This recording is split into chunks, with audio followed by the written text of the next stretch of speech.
agama Islam. Kemudian Suhail, beliau berdiri di samping Ka'bah dan beliau teriak mengatakan, kalau kalian Islamnya karena menyembah Muhammad, maka Islam kalian selesai. Tapi kalau kalian Islamnya karena cinta kepada Muhammad, tetap ada Rasulullah, gak ada Rasulullah, maka tetap Islam harus tambah kuat dengan wafatnya Nabi Shallallahu Alaihi Wasallam. Melihat ucapan itu, kalau saya nggak salah Abdullah bin Suhail yang sampai nangis, dan beliau mengatakan betul yang disabdakan kanjeng Nabi Muhammad Shallallahu Alaihi Wasallam. Nggak cukup sampai di situ, banyak hadis yang menceritakan bagaimana dulunya kanjeng Nabi berdoa A, B, C, tapi semuanya dikabulkan. Imam setelah kanjeng Nabi meninggal dunia atau ketika kanjeng Nabi masih hidup. Maka dari itu ucapan tentang hadis bahwasanya aku ingin umatku kabeh masuk surga. Kullu ummati yadkhuluna jannah. Kabeh umatku masuk surga. Mudah-mudahan kita termasuk yang ada dalam hadis tersebut. Ketika turun alam nasyrah laka sadraka wa wada'na 'anka wizraka alladhi anqadha dhahrak, sampai wala saufa yu'tika, surat Ad-Duha berarti. Wala saufa yu'tika rabbuka fatarda.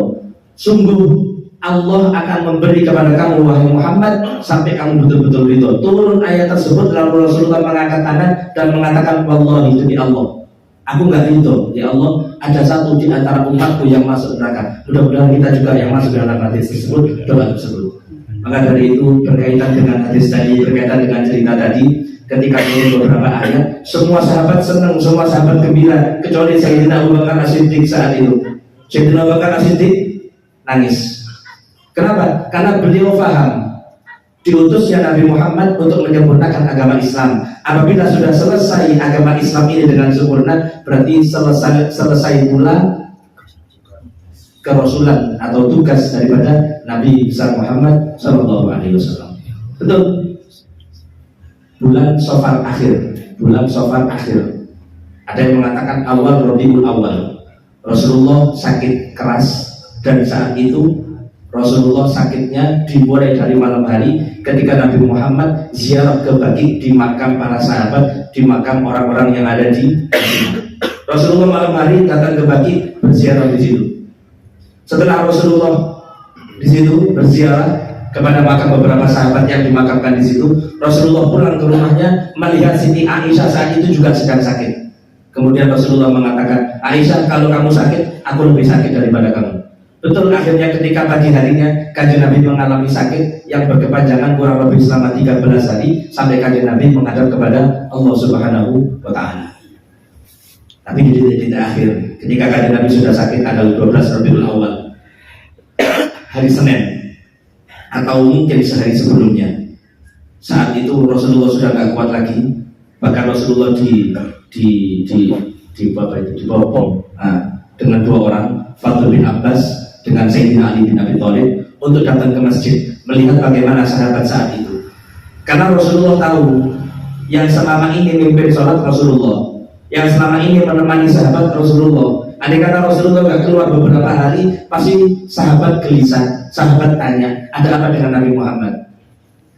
Nu'man atau Thauban, saya lupa, seorang sahabat yang dimana ketika itu ketok wajahnya pucat. 1 hari, 2 hari, wajahnya pucat. Ditangleti atau ditanya oleh sahabat, Nu'man, Thauban, sakit apa? Saya lihat wajahmu kok seperti ini. Panas atau mungkin sakit yang lainnya. Beliau mengatakan, wallahi enggak, demi Allah enggak, aku enggak sakit.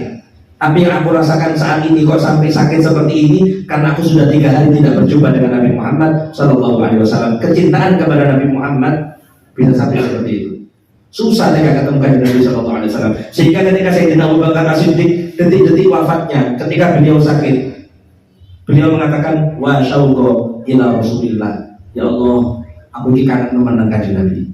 Detik-detik wafatnya Sayyidina Abu Bakar Siddiq, Sayyidina Abu Bakar Siddiq sudah merasa, ya Allah, aku kangen menangkan Nabi. Ditambah lagi Sayyidina Utsman ketika akan wafat di bulan Ramadan sedang membaca Al-Quran.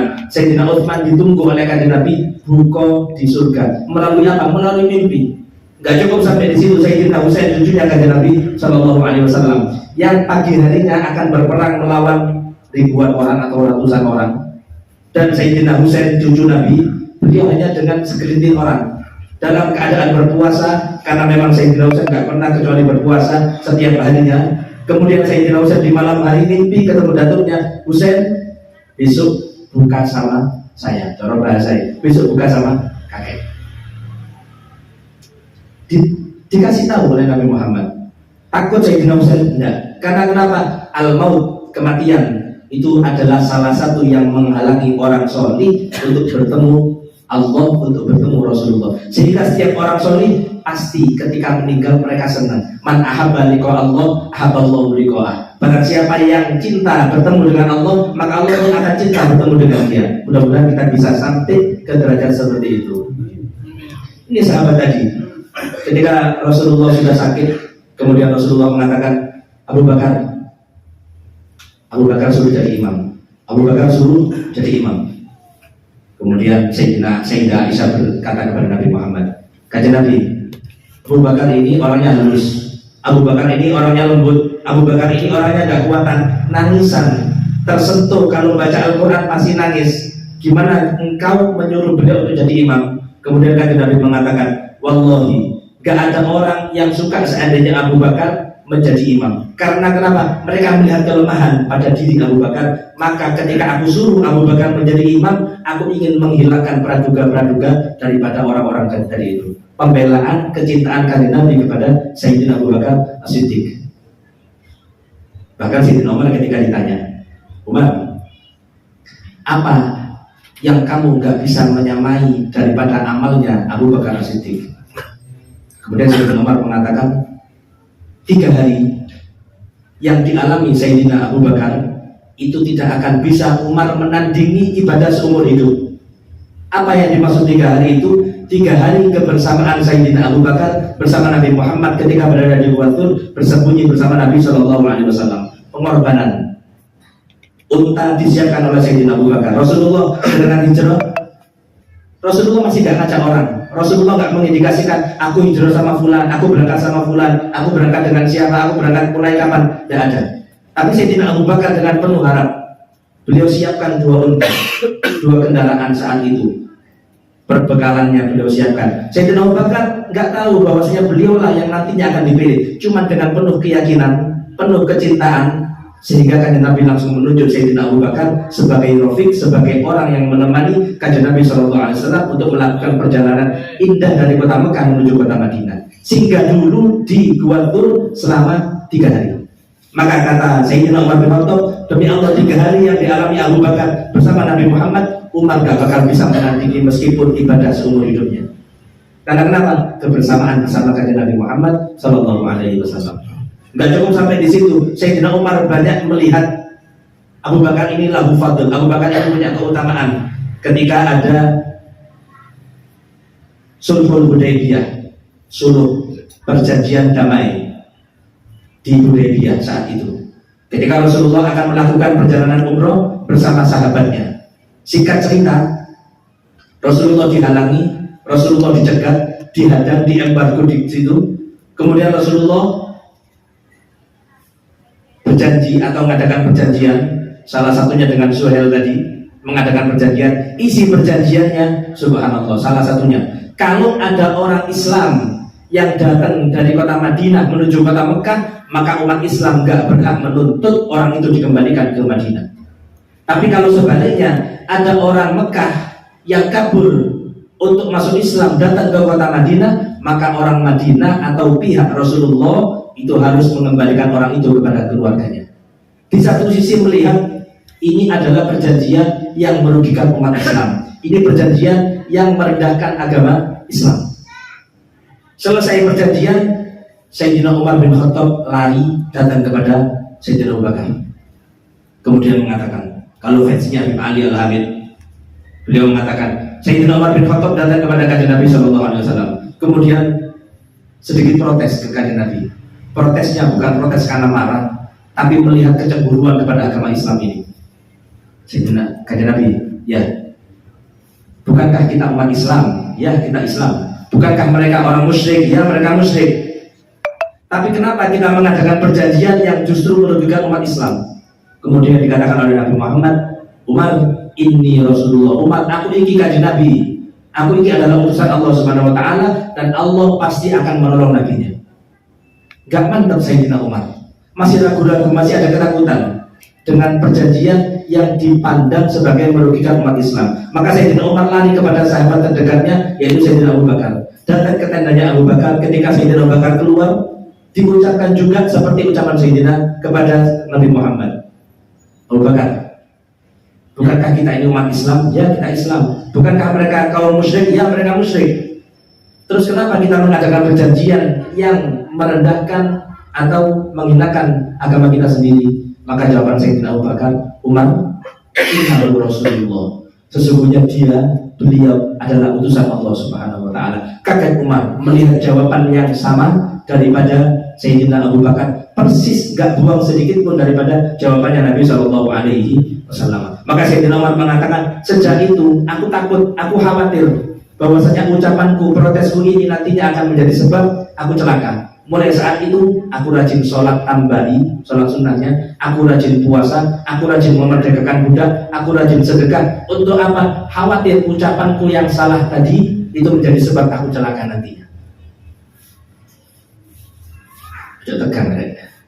Ini tegang, aku udah tegang ini. Fokus. Tenang-tenang ini. Ini kembali ke tadi. Sayyidina Abu Bakar jadi imam. Dalam satu riwayat, Sayyidina Bilal adzan. Ketika Sayyidina Bilal adzan,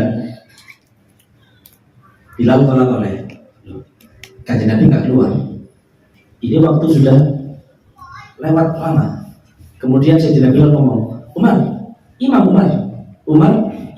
Langsung Sayyidina Umar menjadi imam, mengucapkan takbir. Karena rumah Nabi Muhammad berdekatan dengan masjid, takbirnya Sayyidina Umar didengarkan oleh Nabi Muhammad. Rasulullah yang sakit saat itu langsung berdiri, langsung manggil kepada sahabat, Umar, ojo pokok jadi imam. Umar jangan suruh untuk menjadi imam. Selesai sholat, Sayyidina Bilal dimarahi oleh Sayyidina Umar, dan Sayyidina Umar mengatakan, wahai ya Bilal, celaka kamu wahai Bilal. Aku kira kamu menyuruhku itu karena kamu disuruh Nabi Muhammad Shallallahu Alaihi Wasallam. Tahu Sayyidina Umar bahwasanya orang yang dikehendaki untuk menjadi penggantinya, untuk menjadi penerusnya adalah Sayyidina Abu Bakar Siddiq radhiyallahu taala anhu. Dan di pada saatnya ketika Rasulullah sudah detik-detik sakit di pangkuan Siti Aisyah. Rasulullah ada di pangkuan Siti Aisyah, kemudian masuk di kamar Siti Aisyah atau di rumah Siti Aisyah, satu sahabat yang dalam kitab tidak disebutkan namanya, ada yang mengatakan itu Sayyidina Ali sedang membawa siwak di tangannya. Rasulullah hanya bisa melirik, ucapan sudah berat, badan sudah gak kuat. Rasulullah melihat siwak yang dipegang oleh Imam Ali radhiyallahu anhu. Kemudian dengan kecerdasan yang dimiliki oleh Siti Aisyah, dipanggillah Sayyidina Ali. Wahai Imam Ali, saya minta siwak ini dengan, saya minta siwak Anda. Kemudian diberikan siwaknya Sayyidina Ali. Dilihat siwak ini kering. Kalau kita bicara syariat, kita bicara sunnah, maka siwak itu dibasahi dulu. Seperti jenengan lekatnya sikatan pasti kumur-kumur ambil membasahi sikat gigi. Dibasahi siwaknya Sayyidina Ali dengan apa? Dengan air ludahnya Siti Aisyah, dimasukkan ke mulutnya Siti Aisyah. Setelah basah, lunak, kemudian dimasukkan ke mulut Nabi Shallallahu Alaihi Wasallam. Sehingga dalam sejarah dikatakan istri yang di antara istri yang bangga dengan Nabi Muhammad daripada istri-istri yang lain adalah Siti Aisyah. Karena kenapa? Akhir hayatnya Nabi Muhammad, air liurnya itu bercampur dengan air liurnya Nabi Shallallahu Alaihi Wasallam. Disiapkan kepada kanjeng Nabi Shallallahu Alaihi Wasallam. Kemudian Rasulullah saat itu langsung beliau meninggal dunia, tapi sebelum meninggal dunia beliau mengatakan Ar-Rafiq Al-A'la, Ar-Rafiq Al-A'la, Ar-Rafiq Al-A'la. Rafiq Al-A'la artinya surga. Ya Allah, aku milih surga. Ya Allah, aku milih surga.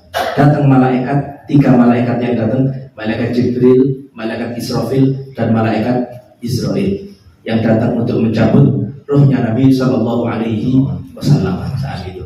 Meninggal tepat pagi di hari Senin. Dan saat itu langsung para sahabat saat itu menunggu di depan rumahnya kanjeng Nabi Shallallahu Alaihi Wasallam.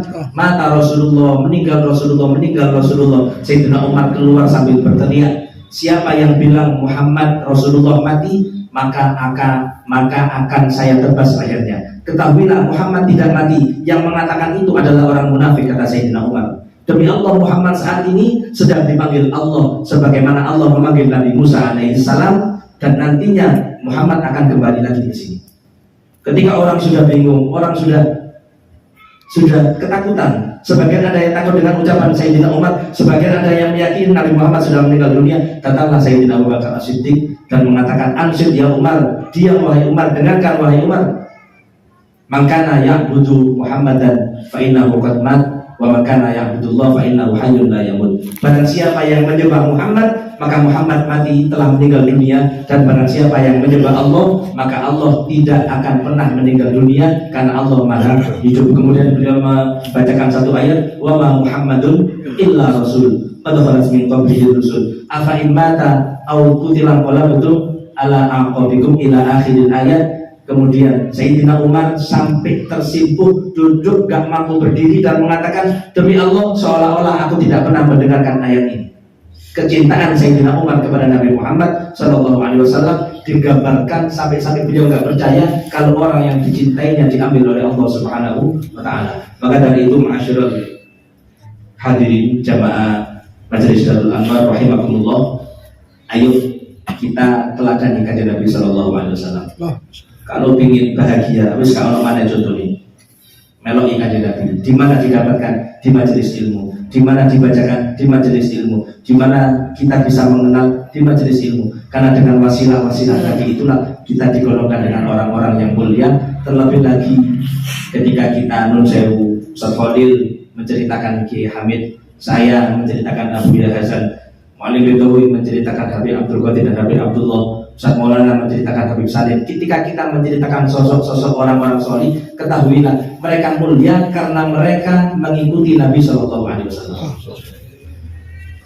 Maka hakikatnya orang yang bercerita tentang ulama itu juga bercerita tentang keindahan akhlak yang dimiliki Nabi Muhammad SAW, sebagaimana dikutip dalam kitab Maulid, "Fama wa ma min khuluqin fil bariyati Mahmud illa wa huwa mutalaqan an zaidin." Wujud tidak ada akhlak yang indah yang dimiliki oleh setiap orang kecuali pasti itu diambil daripada akhlaknya Nabi Shallallahu Alaihi Wasallam. Maka mudah-mudahan dengan tempat atau dengan pembacaan Maulid tadi, perkumpulan yang mulia ini dengan para habaib, mudah-mudahan turun rahmat semakin banyak keluar dari tempat ini, kecintaan ditambah, keringanan untuk ibadah ditambah, kita dihalangi daripada kemaksiatan kepada Allah Subhanahu wa Ta'ala, dan khususnya bulan Rabiul Awal ini menjadi sebab kita semua bisa melihat Nabi Muhammad SAW.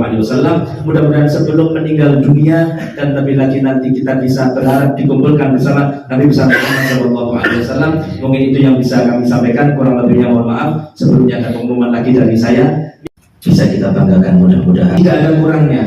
Islam yang dibawa Nabi Muhammad telah selesai. Maka saat itu sahabat bergembira, sahabat senang, sumringah karena perjuangan selama 23 tahun yang mereka melihat sendiri perjuangan Nabi Muhammad. Bahkan di antara mereka ada yang selalu mengikuti bersama Nabi Muhammad. Saya ketika membaca salah satunya Islam Umar, Islam Khalid bin Walid, itu rasanya awak diri itu masuk dalam hadis kullu mati yadkhulunal jannah, itu harus dalam hadis wallahi la awwa wahidu min ummati finar. Kita harus ada masuk di hadis tersebut, dan mudah-mudahan memang sama Allah ditakdir seperti itu. Dimana ketika Sayyidina Umar belum masuk Islam, kanjeng Nabi mengatakan dalam doanya, Allahumma izzal Islam bi ahadi Umarin, ya Allah bi habir rajulain ilaik. Banyak riwayat, banyak hadis. Salah satunya, ya Allah muliakan agama Islam ini dengan salah satu dua Umar. Satu Amr bin Hisham Abu Jahal, dua Umar bin Khattab. Kemudian turunlah hidayah kepada Sayyidina Umar bin Khattab. Ketika Khalid bin Walid akan masuk Islam dan Rasulullah sudah hijrah ke Madinah, saat itu Khalid bin Walid sumpah bingung, apa sing kali tak lakoni. Mekah saat ini berbeda dengan Mekah ketika Rasulullah belum ada. Akhirnya Khalid bin Walid maju mundur, aku kata Islam apa enggak. Saat datang ke kota Madinah untuk mengucapkan syahadat Islam di hadapan Nabi Muhammad, kemudian sahabat bilang kepada Khalid bin Walid, wallahi, demi Allah, awakmu Khalid wis dienteni kanjeng Nabi Muhammad SAW. Rasulullah sudah menantikan Islamnya Khalid bin Walid.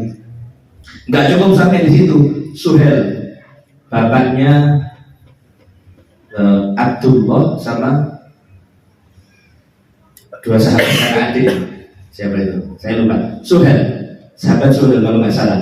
Abahnya itu orang yang paling memusuhi kanjeng Nabi Shallallahu Alaihi Wasallam. Ketika kanjeng Nabi atau anak-anaknya masuk Islam dan banyak di situ orang yang masuk Islam, Suhail tetap gak mau masuk Islam. Tapi kanjeng Nabi mengatakan, mudah-mudahan Suhail kelak nanti akan menjadi orang yang berjasa dalam agama Islam. Ternyata Allah takdirkan dalam ucapannya sabdanya Nabi Muhammad. Rasulullah wafat, orang Mekah banyak yang murtad, banyak yang keluar dari agama Islam. Kemudian Suhail, beliau berdiri di samping Ka'bah dan beliau teriak mengatakan, kalau kalian Islamnya karena menyembah Muhammad, maka Islam kalian selesai. Tapi kalau kalian Islamnya karena cinta kepada Muhammad, tetap ada Rasulullah, gak ada Rasulullah, maka tetap Islam harus tambah kuat dengan wafatnya Nabi Shallallahu Alaihi Wasallam. Melihat ucapan itu, kalau saya nggak salah Abdullah bin Suhail yang sampai nangis, dan beliau mengatakan betul yang disampaikan kanjeng Nabi Muhammad Shallallahu Alaihi Wasallam. Nggak cukup sampai di situ, banyak hadis yang menceritakan bagaimana dulunya kanjeng Nabi berdoa A, B, C, tapi semuanya dikabulkan. Imma setelah kanjeng Nabi meninggal dunia atau ketika kanjeng Nabi masih hidup. Maka dari itu ucapan tentang hadis bahwasanya aku ingin umatku kabeh masuk surga. Kullu ummati yadkhuluna jannah. Kabeh umatku masuk surga. Mudah-mudahan kita termasuk yang ada dalam hadis tersebut. Ketika turun alam nashrah laka sadraka wa wada'na 'anka wizraka alladhi anqadha dhahrak sampai wala saufa yu'tika surat Al-Duha ini. Wala saufa yu'tika rabbuka fatarda. Sungguh Allah akan memberi kepada kamu wahai Muhammad sampai kamu betul-betul ridho. Turun ayat tersebut lalu Rasulullah mengangkat tangan dan mengatakan wallahi demi Allah, aku nggak ridho ya Allah ada satu di antara umatku yang masuk neraka. Mudah-mudahan kita juga yang masuk dalam hadis tersebut, doa tersebut. Maka dari itu berkaitan dengan hadis tadi, berkaitan dengan cerita tadi, ketika turun beberapa ayat, semua sahabat senang, semua sahabat gembira, kecuali Sayyidina Abu Bakar As-Siddiq saat itu. Sayyidina Abu Bakar As-Siddiq nangis. Kenapa? Karena beliau paham diutusnya Nabi Muhammad untuk menyempurnakan agama Islam. Apabila sudah selesai agama Islam ini dengan sempurna, berarti selesai pula kerasulan atau tugas daripada Nabi besar Muhammad Shallallahu Alaihi Wasallam. Betul. Bulan Safar akhir. Ada yang mengatakan awal Rabiul Awal. Rasulullah sakit keras dan saat itu Rasulullah sakitnya dimulai dari malam hari ketika Nabi Muhammad ziarah ke Baqi di makam para sahabat, di makam orang-orang yang ada di Rasulullah malam hari datang ke Baqi berziarah di situ. Setelah Rasulullah di situ berziarah kepada makam beberapa sahabat yang dimakamkan di situ, Rasulullah pulang ke rumahnya melihat Siti Aisyah saat itu juga sedang sakit. Kemudian Rasulullah mengatakan, Aisyah kalau kamu sakit, aku lebih sakit daripada kamu. Betul, akhirnya ketika pagi harinya kanjeng Nabi mengalami sakit yang berkepanjangan kurang lebih selama 13 hari sampai kanjeng Nabi menghadap kepada Allah Subhanahu wa Ta'ala. Tapi di titik akhir ketika kanjeng Nabi sudah sakit tanggal 12 Rabiul Awal, hari Senin atau mungkin sehari sebelumnya, saat itu Rasulullah sudah gak kuat lagi, bahkan Rasulullah dibopong dengan dua orang, Fadl bin Abbas dengan Sayyidina Ali bin Abi Thalib untuk datang ke masjid melihat bagaimana sahabat saat itu. Karena Rasulullah tahu yang selama ini memimpin sholat Rasulullah, yang selama ini menemani sahabat Rasulullah. Andai kata Rasulullah nggak keluar beberapa hari, pasti sahabat gelisah, sahabat tanya, ada apa dengan Nabi Muhammad? Nu'man atau Thauban, saya lupa, seorang sahabat yang dimana ketika itu ketok wajahnya pucat. 1 hari, 2 hari, wajahnya pucat. Ditangguti atau ditanya oleh sahabat, Nu'man, Thauban, sakit apa? Saya lihat wajahmu kok seperti ini, panas atau mungkin sakit yang lainnya. Beliau mengatakan, wallahi enggak, demi Allah enggak, aku enggak sakit. Tapi yang aku rasakan saat ini kok sampai sakit seperti ini karena aku sudah 3 hari tidak berjumpa dengan Nabi Muhammad Shallallahu Alaihi Wasallam. Kecintaan kepada Nabi Muhammad bisa sampai seperti itu. Susah mereka ketemukan dengan Nabi Shallallahu Alaihi Wasallam. Sehingga ketika Sayyidina Abu Bakar As-Siddiq detik-detik wafatnya, ketika beliau sakit, beliau mengatakan, wa syauqa ila Rasulillah. Ya Allah, aku ini kangen memenangkan Nabi. Detik-detik wafatnya Sayyidina Abu Bakar Siddiq, Sayyidina Abu Bakar Siddiq sudah merasa, ya Allah, aku kangen memenangkan Nabi. Ditambah lagi Sayyidina Utsman ketika akan wafat, di bulan Ramadan sedang membaca Al-Quran. Sayyidina Utsman ditunggu oleh kanjeng Nabi buka di surga. Melalui apa? Melalui mimpi. Gak cukup sampai di situ. Sayyidina Husain cucunya kanjeng Nabi Shallallahu Alaihi Wasallam yang pagi harinya akan berperang melawan ribuan orang atau ratusan orang. Dan Sayyidina Husain cucu Nabi, beliau hanya dengan segelintir orang dalam keadaan berpuasa, karena memang Sayyidina Husain gak pernah kecuali berpuasa setiap harinya. Kemudian Sayyidina Husain di malam hari mimpi ketemu datuknya, Husain besok buka sama saya, cara bahasa besok buka sama kakek. Dikasih tahu oleh Nabi Muhammad. Takut Sayyidina Husain? Enggak. Karena kenapa? Al-maut, kematian itu adalah salah satu yang menghalangi orang solih untuk bertemu Allah, untuk bertemu Rasulullah. Sehingga setiap orang solih pasti ketika meninggal mereka senang. Man ahabba liqa Allah, ahabballahu liqa'ah. Barang siapa yang cinta bertemu dengan Allah, maka Allah pun akan cinta bertemu dengan dia. Mudah-mudahan kita bisa sampai ke derajat seperti itu. Ini sahabat tadi, ketika Rasulullah sudah sakit, kemudian Rasulullah mengatakan, Abu Bakar suruh jadi imam. Abu Bakar suruh jadi imam. Kemudian Sayyidah Aisyah berkata kepada Nabi Muhammad, kata Nabi, Abu Bakar ini orangnya halus, Abu Bakar ini orangnya lembut, Abu Bakar ini orangnya gak kuatan, nangisan, tersentuh kalau baca Al-Quran pasti nangis. Gimana engkau menyuruh beliau